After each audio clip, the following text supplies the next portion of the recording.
Welcome, Vivek sir. Good morning, everybody. Good morning. Good morning, sir. All students.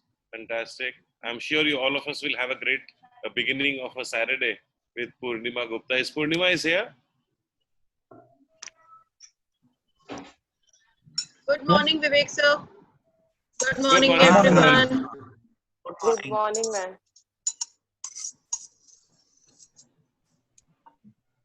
So thank you, Purnima, to give us a fantastic day to begin with. Yeah, looking forward to it.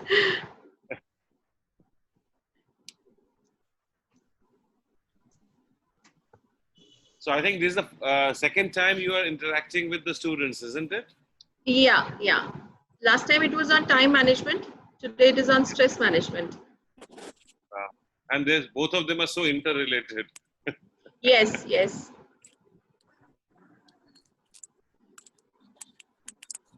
Actually, these days it is difficult to say and even diagnose when it is stress, when it is anxiety, when the person is having a panic attack.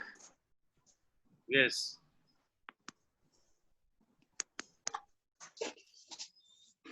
And you know, growing up, I also always hear that Yeah, you know, food is so much connected with you know, the stress as well.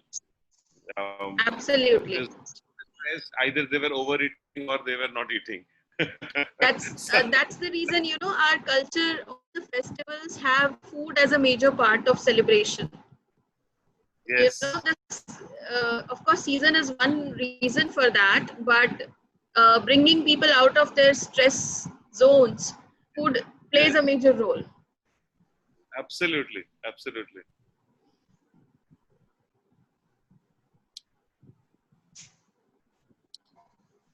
Ma'am, sometime design some special module for the faculties only, because I think they are the most who get the panic attack. Actually, I'm teaching a paper called Fashion Psychology to my psychology students, which is basically on, you know, a designer's psychology, how they deal with stress and anxiety, and how they actually, their psychology reflects in their designs. Wow.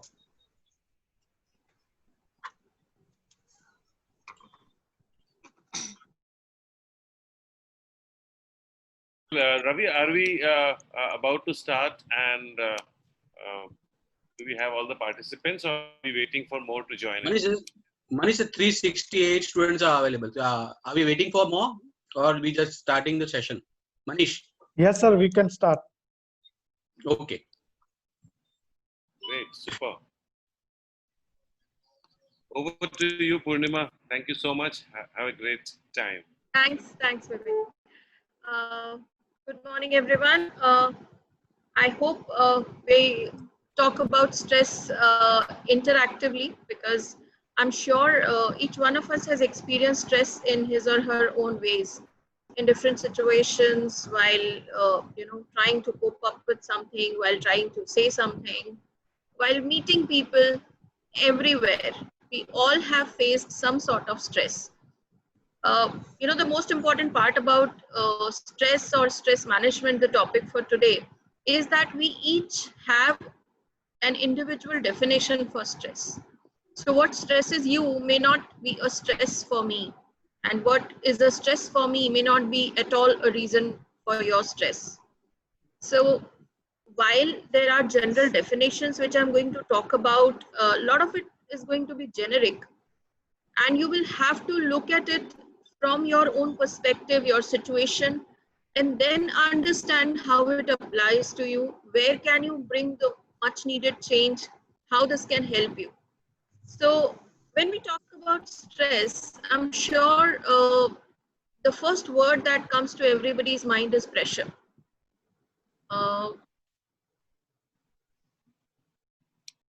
Pressure or stress or an unnecessary demand on our physical, mental, social, or emotional resources.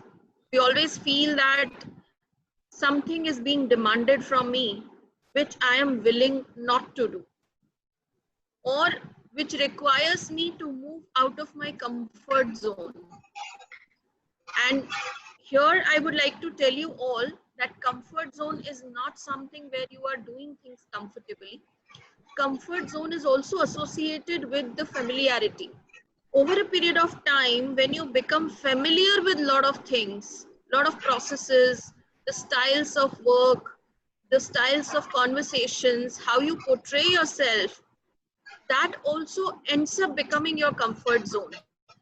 And anything, any situation, any person, any individual who tries to face something out of his own familiar zones is bound to feel that he is being forced out of his comfort zone, and that will become a reason for stress. So yes, stress is anything that demands you to move out of your comfort zone, to make an adjustment, to make a compromise, or to do something better than you already are doing. And that's the reason the stress always has a positive side too. And we call that eustress. EU and stress. So eustress, and the negative side of stress is distress. So eustress is something that motivates you, that challenges you, that prompts you to do better. It is within your skill set. Generally, that's the trait of eustress. That whenever you want to understand whether this stress is good stress or bad stress, just ask yourself that whatever this challenge is, can you overcome that? Can you face it with this set of skills that you have, language, or maybe some action-oriented skills? And you will generally find that if you make a slight effort, if you make a slight adjustment, maybe in your routine, maybe in your diet, maybe in your approach, you would be able to do that work.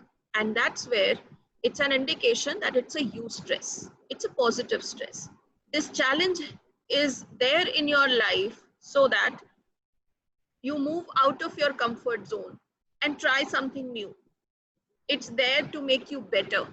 It's there to help you to come out of what you have already been doing, and you have developed a knack of it. Whereas distress, if you look at it, it is something which can be short term, can be long term. It generally is not something that you have done ever, or the skills to do that are not with you. It's a completely new thing. Generally that happens. Sometimes the distress can also be felt with the known challenges, but that depends on a lot of other factors, like what is your current life situation, what are you passing, what are you going through, what is it that you are trying to accomplish, are you dealing with too many things at this point of time?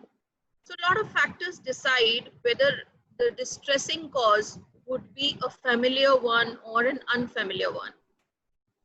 And the distress definitely pushes you out of your daily functioning zone and pushes you in such a way that you have very less time to understand what has happened. So for example, distressing causes, if I have to point out, which are not related to work, then sometimes the distressing causes can come in the form of losing a relationship, a loss of a job, death of a loved one, maybe sometimes for some people it's like the death of their pets also. So there are a lot of reasons for distress which totally push you out of your comfort zone. And what goes wrong here is, in terms of facing the distress, especially which are not related to a daily situation that you have been trying to manage, that we are in such a fast life that we hardly get time to ruminate or brood over it and figure out a strategy that will work best for us. So in order to keep up the pace, we start adopting or adapting to the distressing cause.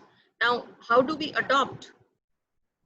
You adopt a strategy that somebody else is already practicing. So either you watch your parents, or you watch your friends, or you watch your professors, or you watch a motivating video, or you listen to some motivational speaker. Sometimes people go to counselors and psychologists too. So you kind of adopt a strategy that was not there with you, but you try and figure out a solution that will work for you. And how you adapt? You muster all your strength, physical, mental, emotional, and you stand up to face that challenge with all your might and strength. And you decide, you commit to yourself, no matter what. This situation cannot bring me down. I'm going to face it. And I'm going to see what happens to me after this situation is over. So adapt and adopt. These are the two well-known strategies for overcoming stress or even for facing stress. The third strategy that you can actually work or try to use is accept. Now, when we talk of acceptance, the first acceptance is self-acceptance. And self-acceptance demands a certain amount of self-awareness. The awareness about your own self-talk. And generally, honestly speaking, most of us are not aware of what are we talking to ourselves 24/7. So while we are always in connection with the external environment, we are also making a conversation with our own selves every moment. And that conversation we hardly pay attention to.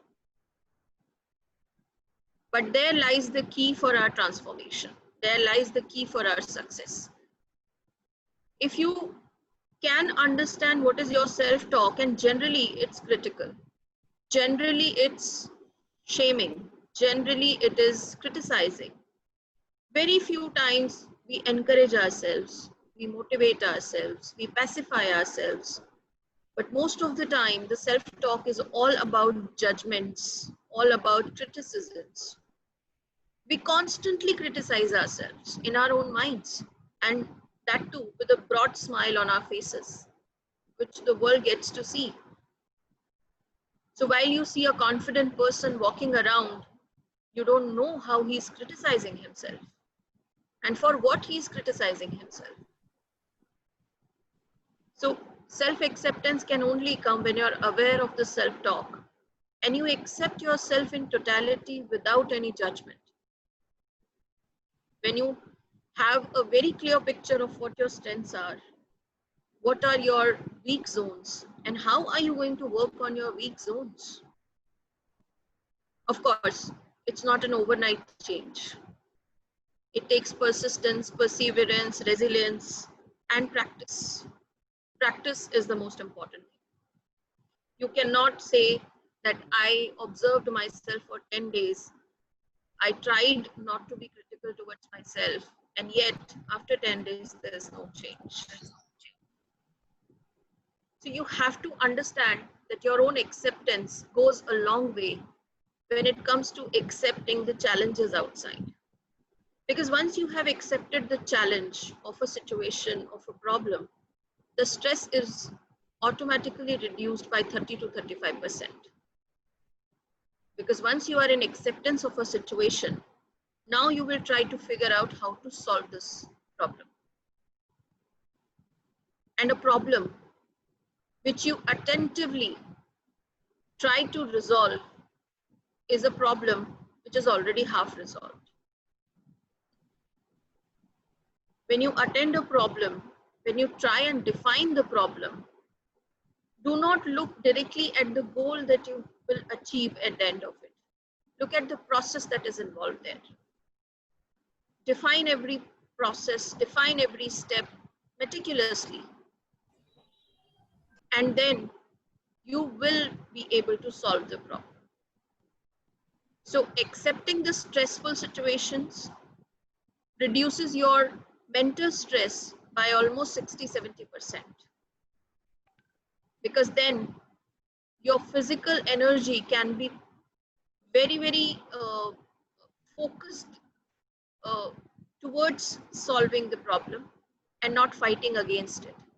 Remember, when you resist something, you work against it. But when you accept, you work with it. And that is again a stress buster. That is again a technique that helps in reducing your stress, or at the end of solving the problem, it also boosts your confidence by huge amounts because you already have developed a lot of skills while you were trying to solve this problem. So accept, adapt, adopt. These are the stress management strategies which we generally talk about. Now, what other strategies can you adopt? And let me focus on you people because you are going to be future designers. So some of them can be that when you are trying to project something, when you are trying to produce something, do not focus on how you will be evaluated. So in psychology related to stress management, there is something called an evaluation apprehension. And of course, it applies to other people also. But it applies more to those people who are into any kind of profession which is aesthetically related or which has some skills in the creation of it. And evaluation apprehension means that right from the moment when you decide or when you are given a task of creating something, you are bogged down with the thoughts about how will people evaluate your work? What kind of statements are you going to receive? How are people going to look at your work? Will they appreciate? Will they not appreciate? And that is something that will curb your creativity, that will not allow your mind to think freely and openly about the work that you're going to do. Because as future designers and students of art and craft, you must know that art requires a free space to flow. You cannot constrict art. You cannot bind art in some frames. And that's the first requirement of your job. So evaluation apprehension can only be reduced if you focus on learning more than the kind of accolades or criticism you're going to have after the work. So the first thing that you have to remember is all you are doing is adding to your learning, is adding to your knowledge, is adding to your skills, and in no way is the last piece of art that you're going to create. There are going to be many more times, many more opportunities when you probably would be more inspired to create a masterpiece. But that masterpiece can only come when your mind is free, when you are not bogged down by stress. And how? As I said, focus more on learning, focus more on getting involved with the knowledge gain, focus more that you're going to become a better person after this assignment or project or the work that you're supposed to produce. The second problem as designers or even as normal individuals who are in their study period, another thing that bogs us or is a major reason for our stress is dominant response activity. Now, in psychology, the dominant response is always that if you do not practice enough, if you do not study well, what you are going to write in your exams or what you're going to speak in your exams or what you're going to present in your assignments is what is dominant in your mind at that moment. And by dominant, we mean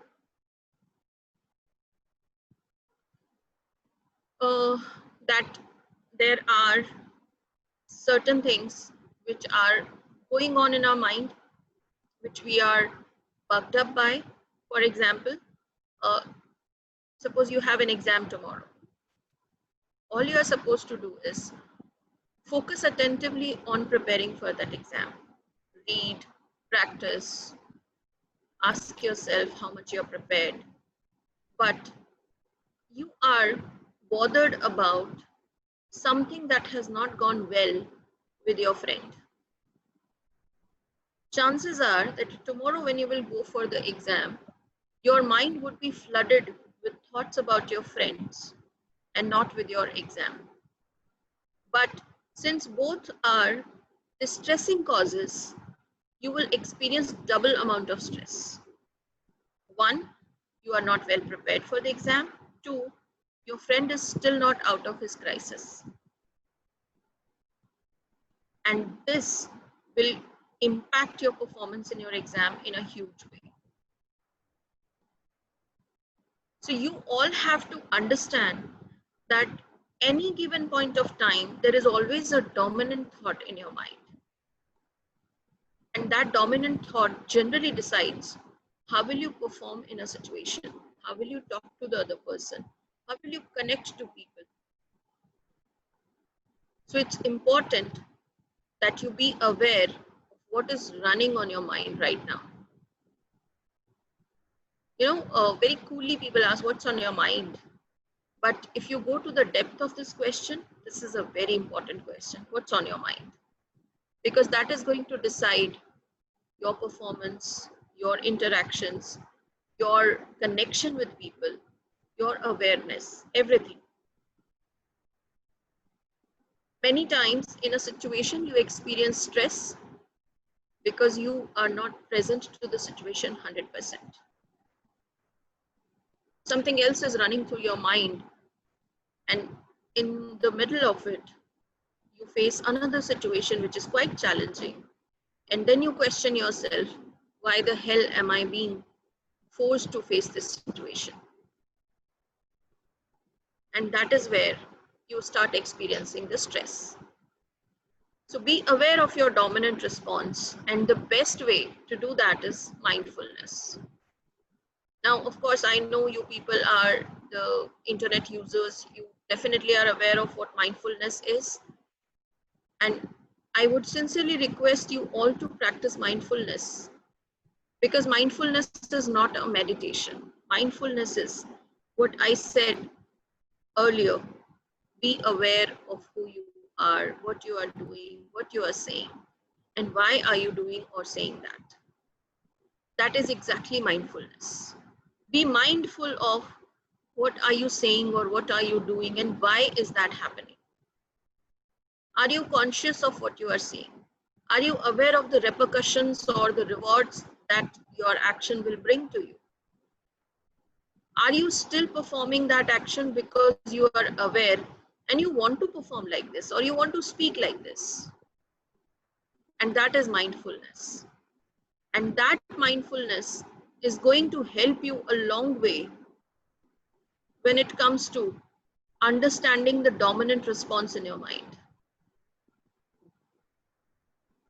Just want to ask everyone, are you getting everything that I'm saying? If there is anything that you would like me to stop in between and explain again, please put it in the chat box.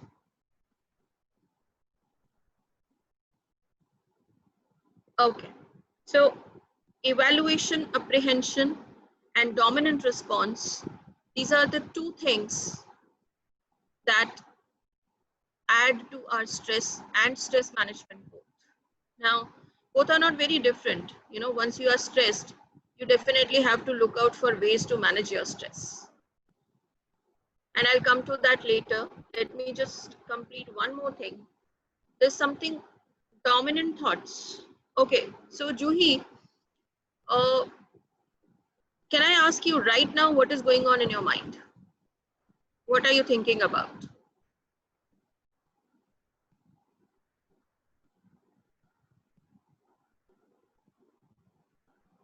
Are you thinking about what I'm saying, or you are worried about something else, or you are thinking about something else?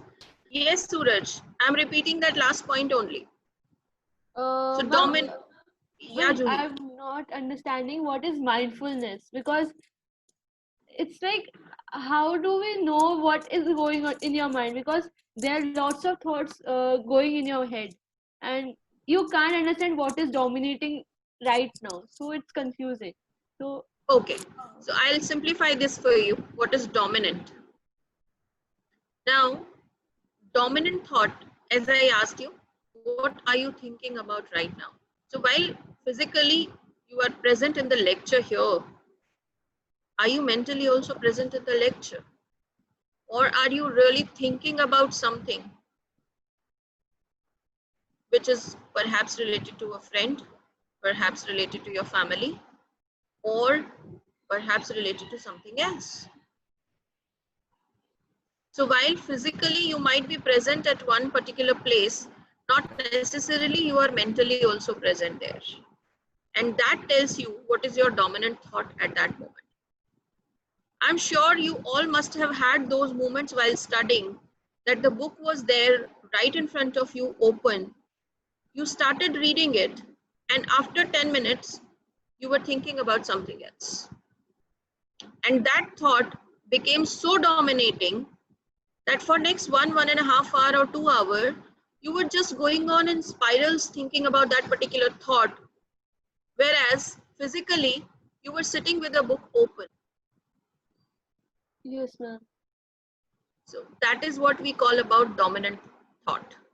So at that particular moment, if somebody comes to you and talks to you about your studies, you are more likely to answer in a general way that, yeah, it's going good. Yes. But had you been focusing on studies and that time somebody asks you about your study, you would give a very specific answer that, I'm good with these chapters, but certain chapters I'm not really finding good. So I may have to do some extra work there. And that is what we mean by dominant thoughts. Lakshita, multiple dominant thoughts generally are not possible. Maximum you can have 2 or 3 dominant thoughts at one point of time. The reason is our attention is very, very limited. As adults, we can only have a 45-minute span of attention in terms of cognitive understanding. But if you look at it, if you go into spirals of a particular thought, that is endless. And that is where we mindful that we do not get into the spiral of a thought, but we are able to compartmentalize our thought. So for example, as a psychologist, when I have to see my patients, I do not get involved with my personal questions or my personal dominant thoughts. I'm very clear about it that this is the time assigned for my patients. And at this point of time, I do not have to think about what I'm going to do in my personal life. And if there is anything that is worrying me, then I have to take 10-15 minutes off from the client and sit down with myself, decide what I'm going to do about the problem, and then come back to the client. And all the doctors do, rather surgeons do it all the time. When they are into their surgical process, they cannot think about anything else, otherwise the surgery would go haywire. So yes, and other questions, yes, definitely we'll take after we come to the Q&A session. But right now, what I wanted to explain is that dominant response is something that if you really get the hold of it, you will do wonders in your life. Because once you are very well aware of what is right now dominating your attention, you would be able to take your mind out of it. You just become aware of what is bugging you. And the very next moment, you will be able to decide that, oh God, this is crap. I'm wasting so much of energy in this thought, which is not even required. I need to be present to my assignment, to my class. Yes, Shweta, it is definitely possible to be mindful all the time, because that is the whole concept of being mindful. Being aware of what is happening with your mind, being aware of what is happening with your body, being aware of what is it that is going on in your mind is mindfulness? Ma'am, I had a doubt. Yes, Jay. Ma'am, we can say the dominance is like constantly thinking on a one particular thought. Is that a dominance can be Yes, says? yes, In a that is particular exactly the time? dominance. No particular time, but if your emotions are involved, it would be more pressing on your mind. And can it lead to build up our personality that defines us? Yes, On a that lot of thought we are behavior. thinking of. Yes, a lot of behavioral changes happen because of what you are thinking. A lot of your language depends upon what you are thinking. Is that clear, Jay? Yes, ma'am. Thank you so much. Welcome. Suraj, Samiksha, are you able to hear me now? Am I audible properly?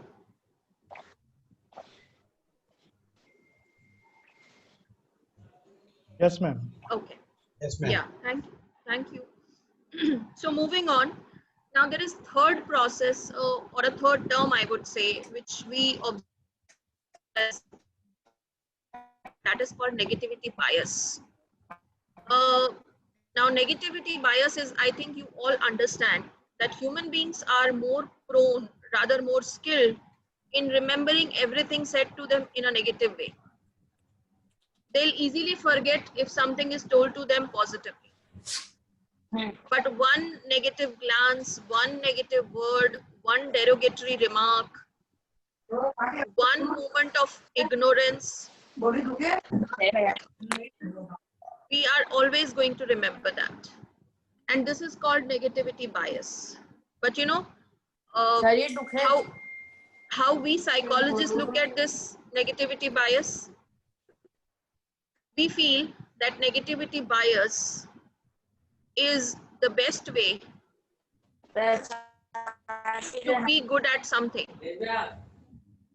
Because the moment you are able to fail at something, chances are you are going to make more efforts in doing that thing better. So while we take failure as a negative stamp on our performance, as a negative stamp on our personality or self-confidence, psychology says that if you are criticized for doing something, or if you have got a negative remark from something, or if your friend has ignored you, ridiculed you, it's actually to make you better. Because the more you will remember it, the more you will be. Okay, Ritesh, I'm saying that negativity bias helps us improve our performance, because the more we think about something negative being done to us, most of us are inclined to perform better in that particular area. Even socially, when your friend ignores you, when your friend makes fun of you, when your friend ridicules you, chances are you are going to be better in that area, because you would like to prove yourself. You would like to prove it to people that you can do this. So while negative memories do haunt, negative memories do burden us down, but one or two negative experiences, yes, constructive criticism, one or two negative experiences will always go in building up your skill set, improving your performance, and bringing you back in the flow of competition if you take it the right way. Of course, I'm not denying that a lot of people also go into a downward spiral after a criticism or a negative feedback. But that is where we need to keep a check on our thoughts. That is where we need to be mindful that what people say or what people tell us is more about their understanding of a particular situation and our work. It doesn't say anything about our ability. So people's feedback can tell you that your work could have been improved, your work could have been better, but that doesn't mean that you are not able to produce that better work. So do not associate people's statement with your ability and capacity. Yes, take that criticism, take that feedback, try and understand that probably that criticism is poking you so that you can do better, you can create a masterpiece. Like sculptors, if the stone would be afraid of being chiseled, how can it be converted into a sculpture? So, yeah, Hiral and Lakshita, we will take these questions in the Q&A session. Yeah, Lakshita's is not a question, so let me read out it. We need positive reinforcement to make sure we do not take the criticism to heart, causing it to affect our mental health. See, Lakshita, as I said, somebody's feedback is about your work, not about your ability. If you can make that distinguishment very, very clear, if you can discern your own ability from your work, you will never be disturbed by the feedback or the criticism. If you really understand that somebody told you that your work could have been better, yes, it could have been better, but the statement doesn't amount to that you do not have the ability to produce better work. So take feedback constructively and never allow that feedback to equate itself to your capacity or ability as a designer or as a producer or as a sculptor or as an artist or as a human being also. And that's why in the beginning itself, I said self-acceptance is extremely important, extremely important. You need to be very, very clear who you are so that you don't get disturbed by every statement that is thrown at you. Somebody told you that, oh, you have such an attitude, you don't even meet us, you don't even come and sit with us for a cup of coffee. And from next day onwards, you leave everything that you prioritized and you are there to spend time with your friends. No, Ma'am. if you are an introvert, yeah. Oh, sorry. If you're not done finishing your answer, I would ask. No. Please go on, Ritesh. Go on. So you were talking about negativity bias, right? And you talked about how constructive criticism is a part of it. Then why is it that some people cannot take constructive criticism?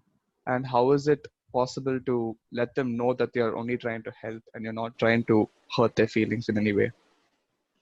So Ritesh, here I would say that the conditioning or the background from which these people come plays a major role. Because the way we perceive somebody's words or somebody's behaviors or the social situations around us majorly depends upon the previous experiences that we have had. So these people probably have not had people who explained them very nicely that criticism is all about motivating you, but in a different way. Or certain words do not mean insult at all. So when you are even giving some kind of a feedback to someone, and if you know that this is going to be a negative feedback, you need to make sure that the person gets it in the right spirit. And that's where we say that, the right statement at the right time makes a huge difference to what is being said. If the person is really in the right spirit, if he understands that you are not doing it in some personal spite, he definitely would understand that you are saying it so that he can improve. Does that answer your question, Ritesh? Yes, ma'am. Thank you.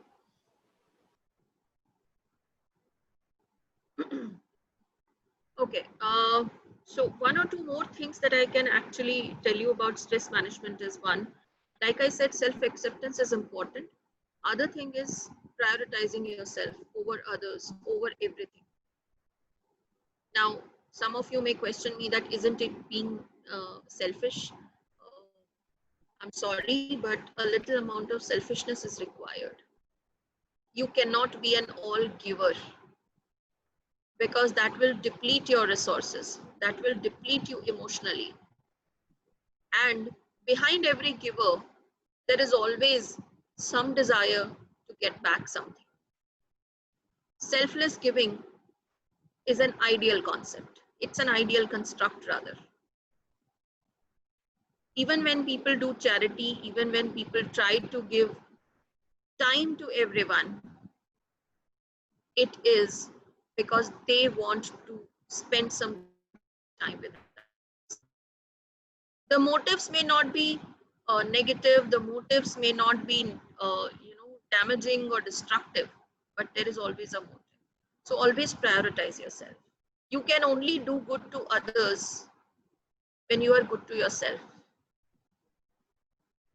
Because somewhere you must have read about Freudian slips or certain concepts in that, when people are inebriated or when people are in a high, they say truth. Why? Because their defenses are down. And I'm saying you do not need to build defenses. Be true to yourself. Yes, there may be situations, there may be times once or twice when you have to do things out of some obligation. But that cannot become a pattern. That cannot become a part of your personality.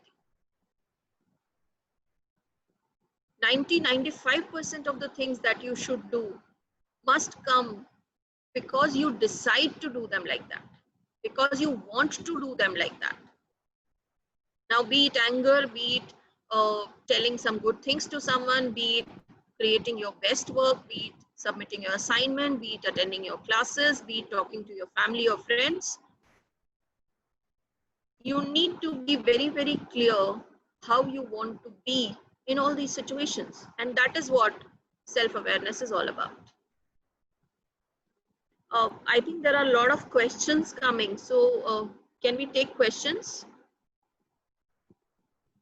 Because that will take some time for me to answer. Ma'am, Johnny.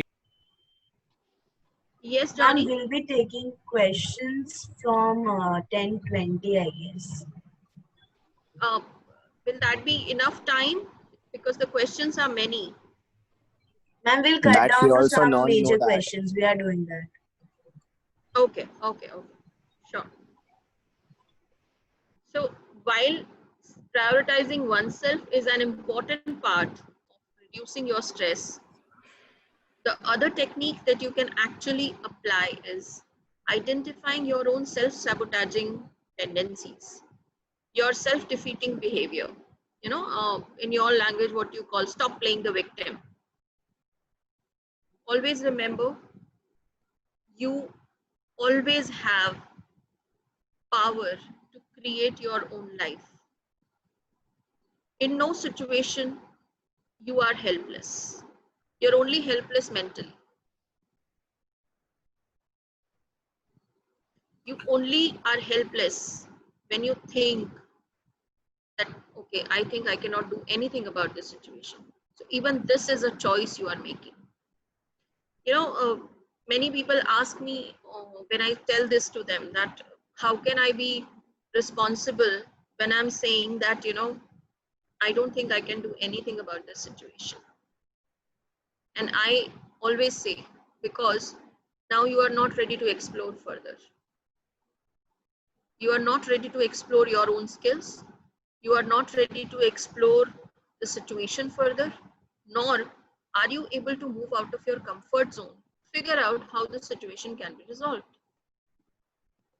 So in any situation, and I repeat, any situation, whatever you decide to do, it's a choice you are making. It's a choice you are making, students. If you say that I cannot do anything about this situation, it's a choice you have made. If you say that I want to fight the situation, it's a choice you are making. When you say, I need to take some help from someone to solve the situation, it's a choice you are making. When you say, I want to do it all by myself, it's a choice you are making. And I think as self-reliant and self-confident people, we must respect our choices. Ma'am, Because Yeah. Yes, Ritesh. Many people, like, when I've always come into a situation where I've had to defend myself for something, they've always been like, you stop acting like the victim. How do Hmm. I make it known to those people that I'm not trying to act like one, but instead I'm just trying to show my viewpoint? So first of all, I You would want only to. say, Ritesh. First of all, I would simply say, Ritesh, that it's never about others. Because when you say, how do I prove it to others? The focus of your attention has shifted from yourself to others. That's the first mistake you're making. The focus must be on yourself, how you are feeling, how you want to go about the situation. Because if you are clear about that, the point of proving your point to someone doesn't arise. If I am confident about what I'm doing, if I'm sure of my choice that I'm making, I don't think I would ever like to explain it to anyone. Why am I making that choice? No matter how close that person is. And if that person is really close, in the meantime, that person will gradually understand that this is how you operate. You respect your choices. Yes, ma'am. Is that clear? Yeah. Yes. So the priority has to be you. And I'll keep repeating this because all the psychological disturbances, be it anxiety, panic attacks, depression, stress, whatever you call, they all have a missing self in the core of them. The self that is never attended by you, the self that is neglected, ignored, criticized, shamed by you, self which is expected to do better than everybody and yet not supported in his efforts. That self, that missing part of you, is at the core of every disturbance that you feel. Because remember, students, remember the future designers, I would say, life would never be free of stress. Stress is an inevitable part of life. Not the clinical stress I'm talking of, but some amount of stress, some amount of struggle is always going to be part of life.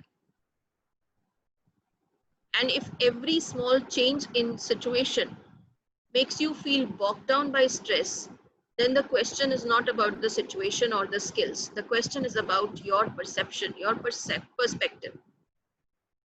The question is about why are you thinking that without struggles you can achieve anything great? So self is extremely important. Build up that self.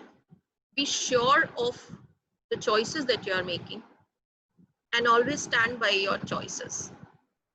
At some point of time, if you feel like changing your choices, talk to a mentor, talk to someone who has some experience about it.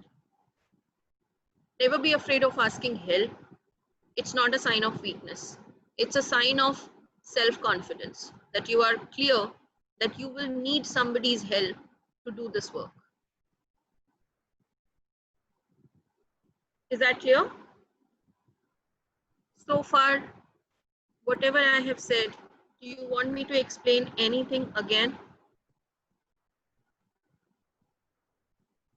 Ma'am, I didn't listen to like my Wi-Fi like cut off for some reason. I could not hear accept, adapt, and adopt. If it's possible, could you give me a small summary of it? Yeah, so it's No. adapt, adopt, and accept. So these are the 3 A's to reduce your stress or manage your stress, if you would like to call it manage. I just want to make it clear to everybody that as a psychologist, I don't believe in the word manage as far as uh, these disturbances are concerned. So why would you like to manage stress? Isn't it that you manage things which you want to keep with yourself? So when you're talking about stress management, is it that you want to keep the stress with you and that is why you want to manage it? So it's my personal opinion. You can think about it. You can actually have a counter opinion about it. But I personally feel that stress is not to be managed. Stress is either to be removed or something is to be done about it. But you cannot manage it. Management is required for those things which you want to keep with yourself for a long time. So adapt, adopt, and accept. These are the 3 strategies when it comes to deal with stress. Is that clear, Ritesh? You want me to say something else also here? No, ma'am, that's fine. I noted it. Okay. Ma'am, I want to know something. Can I ask? Yes, It's Jay? different from a topic. Yeah. It's a different from a topic. Ma'am, Yeah. there are the 2 minds that are conscious and subconscious. But is there any term called unconscious mind? Conscious, Yes, Jay? subconscious, and unconscious. Yeah, so let me just tell you in brief. So Sigmund Freud's theory was the first theory which ever talked about these 3 layers in our mind. Now, mind is not a physical entity. Mind is a psychological entity. The physical entity is brain. So mind is something that you cannot see, but you experience its functioning 24/7. Thinking, feeling, problem solving, associating, memory, everything. So conscious mind is something which is your current moment. At any given point of time, your current moment is your conscious mind. Subconscious mind is your memory. Whatever you can recall from your memory with little or more effort, that is your subconscious mind. Unconscious mind, beyond the conscious and the subconscious, which you do not remember, which generally makes its appearance felt either through your dreams or through the slips of tongue behaviors. That is your unconscious mind, and unconscious mind is the biggest of all of them. Does that answer your question, Jay? Yes, ma'am. Ma'am, may I interject? Yes, Nandini. So I have heard a lot of people say that your work does not represent who you are. And I can totally understand that we are going to receive a lot of redos and various criticisms on our work that this is not correct, even if you spend 12 hours on it. I just want to know if there is some way to practice, because I can understand, like, if I'm spending so much time on some work, I can totally understand that it is representing who I am somewhere down the line. But when that, I think that's when criticism comes in, is it's affecting me, because I'm thinking that criticism is for me, but it's for my work rather. Exactly. So you need to understand, Nandini, first of all, that your ability and your potential, you need to access that 100%, and that will only happen after a few years of practice. That will not happen overnight. That will not happen right now at the beginning of your studies, especially the professional studies. So in the beginning of your professional studies, you are going to face a lot of criticism, which you may not be able to take very happily. But as you will grow in your work, as you will reach from one level to other, you will step up, you will understand yourself, even before others would criticize you, you yourself would find mistakes with your work. And that is where this point comes, which I said, that you need to understand your ability is nowhere connected to what people say about your work. Does that answer? Yes, ma'am. Also, if I can say something else, sometimes I do grasp the fact that they are telling me something to improve is about my work. And if I ask more and more questions, sometimes I'm misunderstood, being like I'm backing up my work, whereas that's not the truth. I'm trying to find out what is wrong and where I can improve. Right. Also, I would just add one thing here, that knowledge has got no limit. So at any given point of time, if you people think कि मुझे सब कुछ आता है या मैंने जो किया है वो best है, I'm sorry, but that's wrong. There's no depth enough for knowledge. The more you will meet people, the less you will find yourself worthy of what you think you know. There's a lot to learn in this world. So please, first of all, remove this belief from your mind that after 4 years or 5 years of studies, you know what you are doing about your work. it never happens. Now can we take questions? Who is managing Yes, the ma'am. I question was part? just about to ask. So can we Yes, take Arushi. questions? Yeah. Guys, the chat box is open, so kindly put in the questions, or you can DM it to Amulya Khota personally as well. So Vibhuti is asking, the defense mechanism is good or bad? So of course, Vibhuti, defense mechanisms are never bad because they help you manage your external personality or your encounter with the environment. It's just that if we are aware of those defenses, it helps us much better. Ma'am, there's one question. So Yeah. all of us are procrastinators. So someone was asking, I know I am a procrastinator. So I also tried to change that with discipline, but after completing one work, that attitude comes back. How to handle it?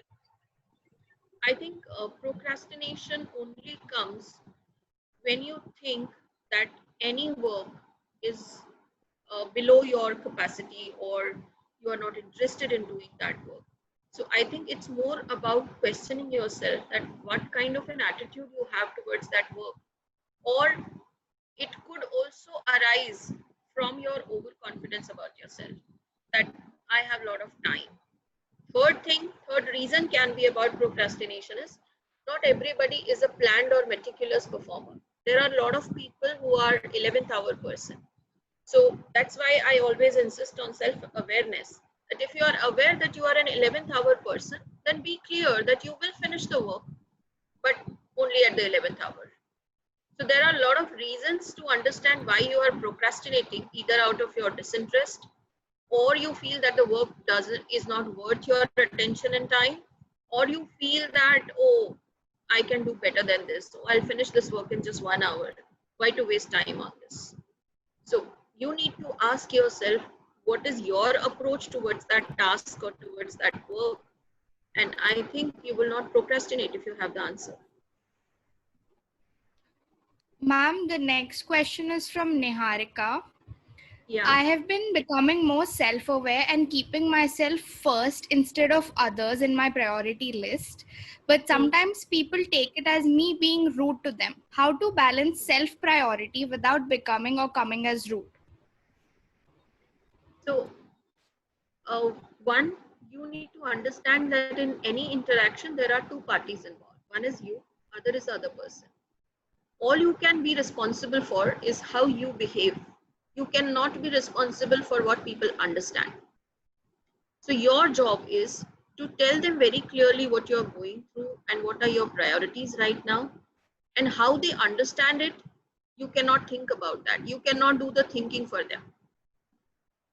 So Niharika, you need to understand that more problems arise when we start thinking for others. We only can be responsible for what we say and what we convey and how we convey. But how people understand and what they understand, that's their perspective. That's their prerogative. Okay. Ma'am, the next question is, stress buster is a very commonly used phrase. How do you find your appropriate stress buster? Because many a time, certain stress busters like video game, etc. lead to anxiety. So how does it act like a stress buster? There is no stress buster kind of concept actually in psychology. All it is about, when you are stressed, you have to understand it, whether it's a physical stress or a mental stress or a social stress, figure out the reason, work on the reason. You cannot escape.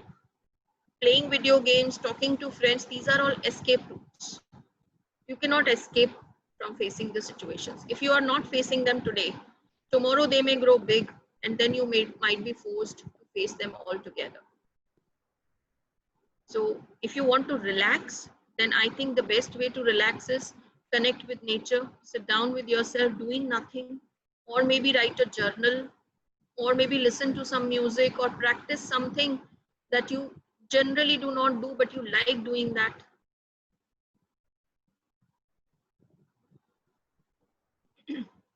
Yeah, Aruhi. next question we can take. Ma'am, the next question is from Anushka Mehta. There are times when people think in a certain way about you and say it openly on your face.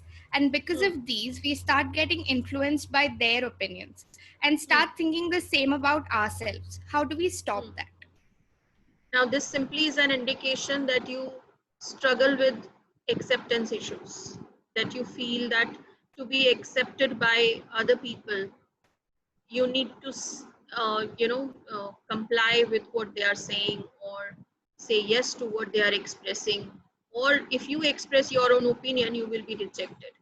So I think this requires some deeper exploration, and that will give you the answer. But yes, this definitely is an indication of issues with self-acceptance. Okay, the next question is from Vimal. How would you deal with frequent changes at work? For example, if stakeholders were indecisive about a project's requirement or if new members joined your team? I don't think this is something called frequent changes or major changes. I think every work will have these kind of changes. This is part and parcel of work life. In the family also this happens, but it happens at certain intervals. But at workplace, this happens very frequently. So either the person is worried about the constant changes that are happening, because how can this create some stress for you that your workplace is having people coming and going, or there is a very high attrition rate? I think it's all about adjusting to the new situations and always being focused upon how you want to perform. Your focus should be more on your performance. Adjustment will happen automatically with others. Ma'am, the next question is, we know that certain lifestyle factors can cause stress and may lead to diseases like cancer and heart diseases, yet we are unable to change our behavior. Why does this happen, and how can we deal with such stress? This generally happens because we all are running in a race. किसी को Lamborghini चाहिए, किसी को Mercedes चाहिए, किसी को Land Rover चाहिए, किसी को 5 BHK mansion चाहिए, किसी को मुंबई में घर लेना है, किसी को LA जाके settle होना है, and this race has got no ends. So it's up to one, and I think you are the only person who can decide how much you want to be a part of this race.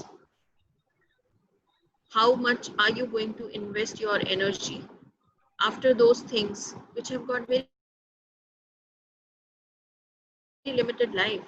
Even your life is very limited. So you want to spend that life after these things, or you really want to create a masterpiece in your life so that you fulfill the purpose of your life?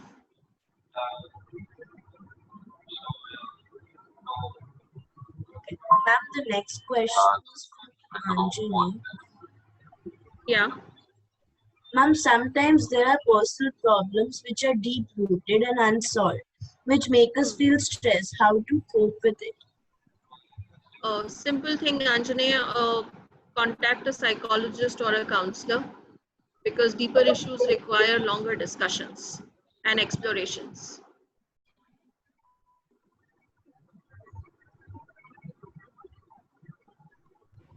Ma'am, the next question is from Shweta.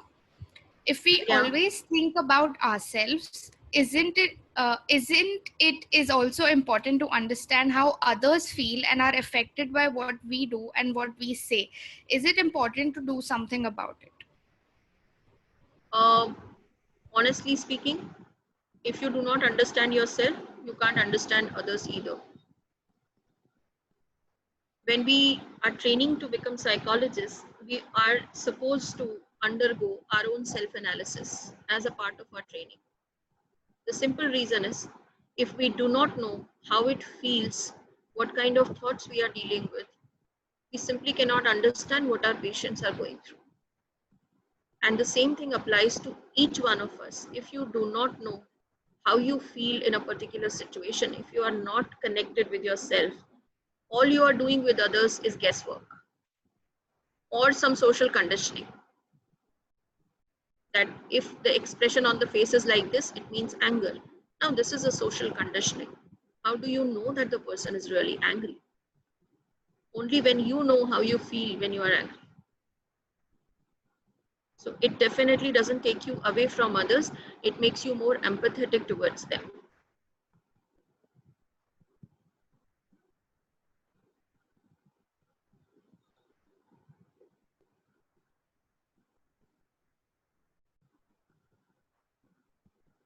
Yeah, Arohi, any other question? Yes, ma'am. We have a question from Robin, sir. Yeah. Which is, ma'am, is there any research done which says that this age group is the most sensitive towards physiological things? Yes, there are a lot of researches that say that the age group between 10 to 20 is most sensitive to all the physiological changes. So you can actually go through a lot of researches in terms of how teens respond to their physiological triggers and how their physiological changes get the better of them. You will definitely find the research articles.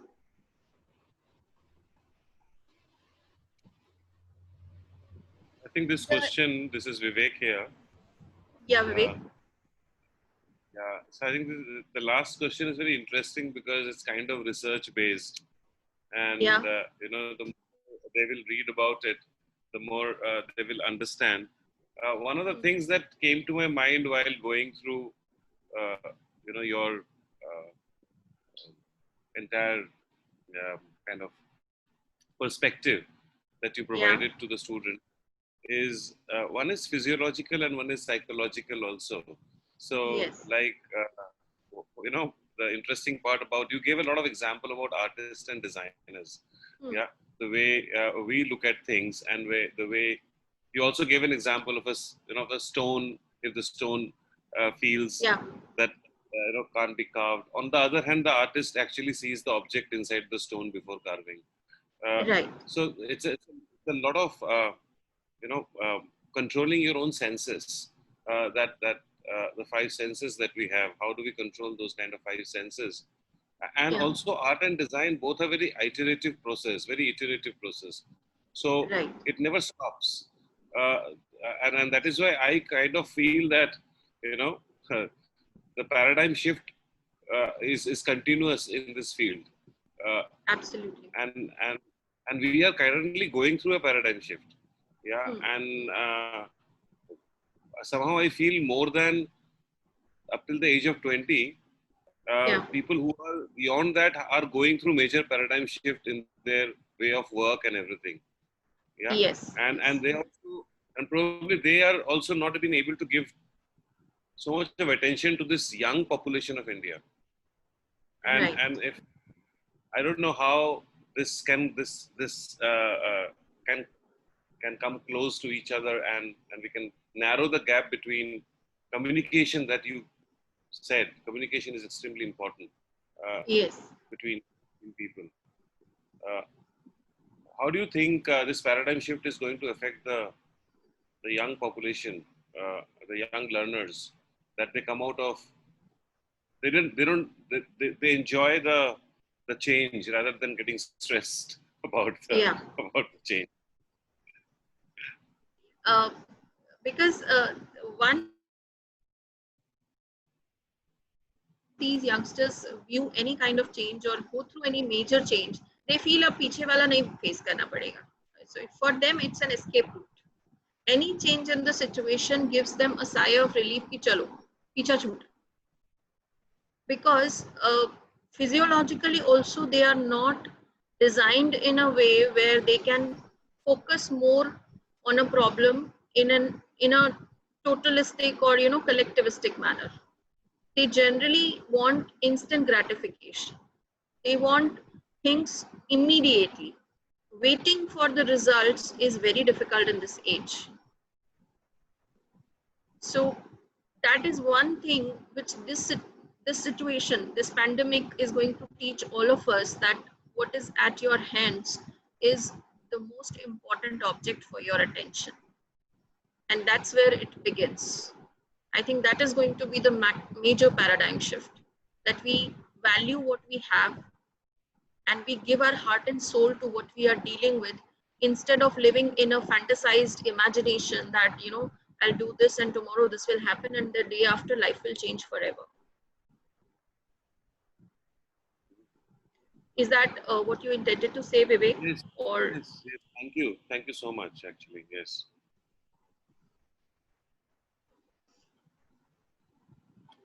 Aruhi, Amulya, is there anything else that I need to answer? Yes, ma'am. We'll just take one question. This is the Yeah. last question for the day. When there are times and situations where we may think our opinion is right and what should be done, but due to other people, such as family or elders, do you think it is right to try and voice our thoughts and opinions, or listen to what they have to say and stay silent? I would simply answer this, Lakshita, that any change comes with some pain, some struggle. Yes, if you have an opinion on something, do share it with your family members, but without expecting that they will change or they will agree to what you are saying. That is never going to be easy, because remember, 40, 50 years of conditioning, 40, 50 years of living in a particular mental state, living with certain beliefs, and we expect them to change in a jiffy. We expect them to change in a minute. How is that possible? If change is so easy, let's change ourselves first. Let's take one decision and stick to it and change ourselves completely and prove it to the world that change is easy. And then let's expect from our family members. So I always say, be empathetic to what your parents or elders have been through. You know, much of their life we are unaware of, what they have struggled with, what they have gone through. So 40, 50 years of conditioning, you cannot change just with a movie or just with a motivating talk or with some healthy discussion. It's impossible, almost next to impossible. So give them some time, keep telling them, keep sharing your peace of mind, and I'm sure some change will definitely come somewhere.